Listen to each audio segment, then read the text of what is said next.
Alright guys, big news from today. We now have somewhat of a roster editor for NBA Street Volume 2 for both the GameCube and the PlayStation 2.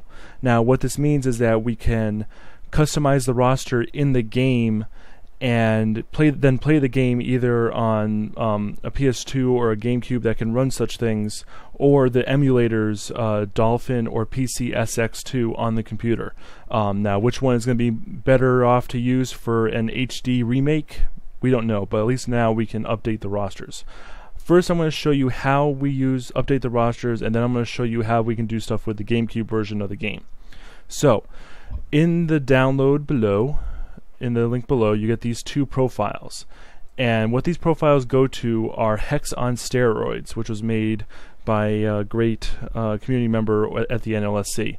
Now what you have to do is install Hex on Steroids, which is your own thing, and then you run it for the first time.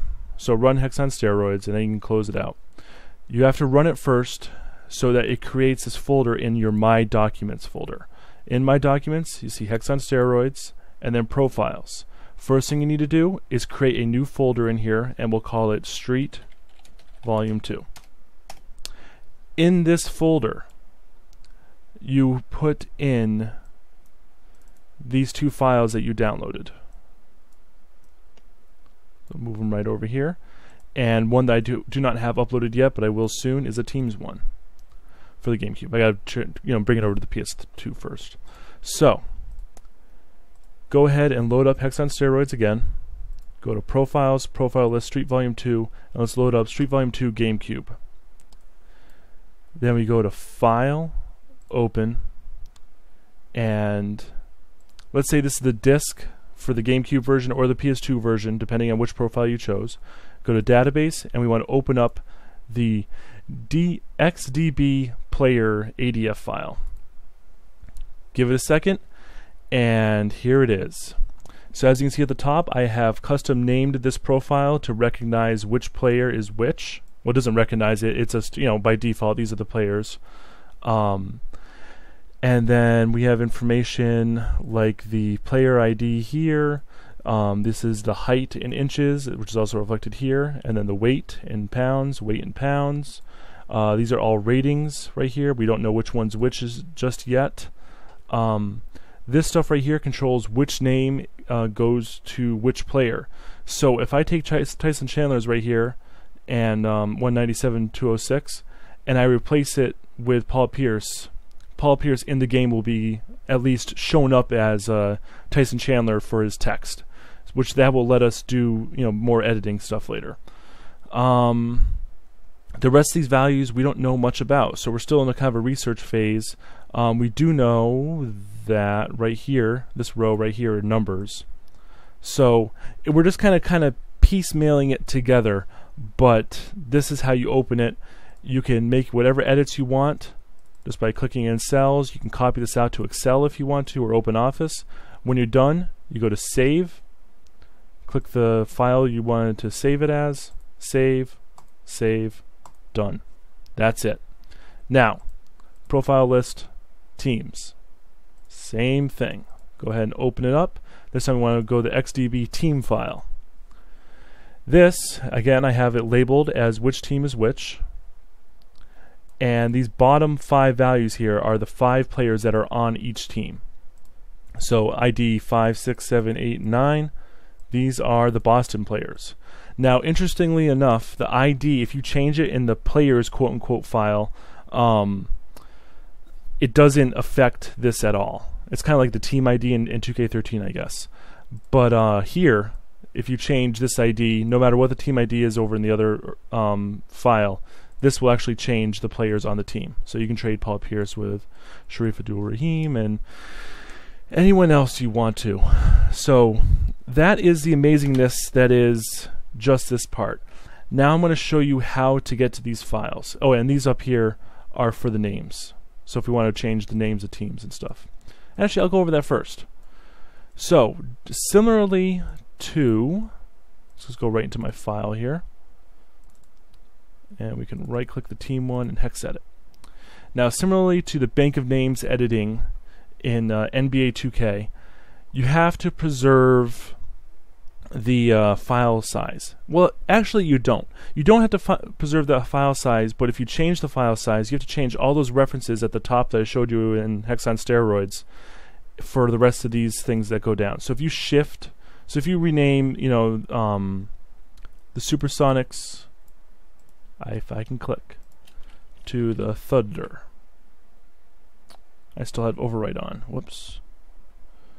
And I press delete, delete, delete, delete. If I change the size of it, then I have to go through and update the references for the rest of these files. This is until we actually get a good roster editor, which could happen now, because we know enough about the file to actually have a full-on roster editor if we want. So that's just something to keep in mind as we get into editing this. But for right now, if you do any editing, just keep it to the same amount of letters. Whoops. Okay, and just don't do that. So we'll go ahead and close and not save that. And the same thing goes with the players.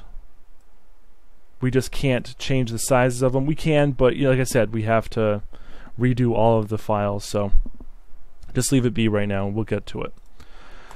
Oh wow, this is. I'm sorry. I'm still blown away that we're actually doing this. So that is how you load and save the ADF files. It's a whole different beast when you want to be able to actually use those files in, let's say, Dolphin. As we can see, I'm doing the GameCube version right now because it runs a little bit better than the PS2 version of the PS2 emulator. So in the NHL Hits video, I went over this, what is it called? GameCube Rebuilder. First thing we need to do is open up an image, which is the ISO or the GCM file.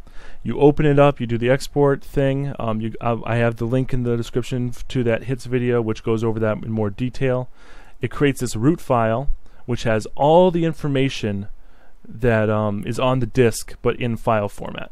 And you can go through this, you can edit it however you want, and it's fantastic.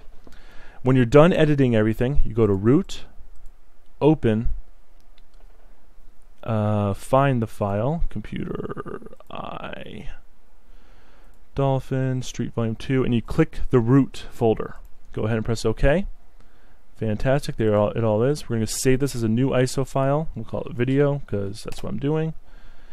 And I can make whatever changes and edits I want, and then when I'm done doing changes and I want to try the game out, you press Rebuild. Let it do its thing, and then once this is done rebuilding, I can load it up in Dolphin and check out what changes I've done. What's nice about this is that since this is all open and it knows the file it's going to and all this fun stuff, I can go back in here, make some changes to music or whatever the hell else, make some changes, and then all I have to do is go to Root and rebuild again.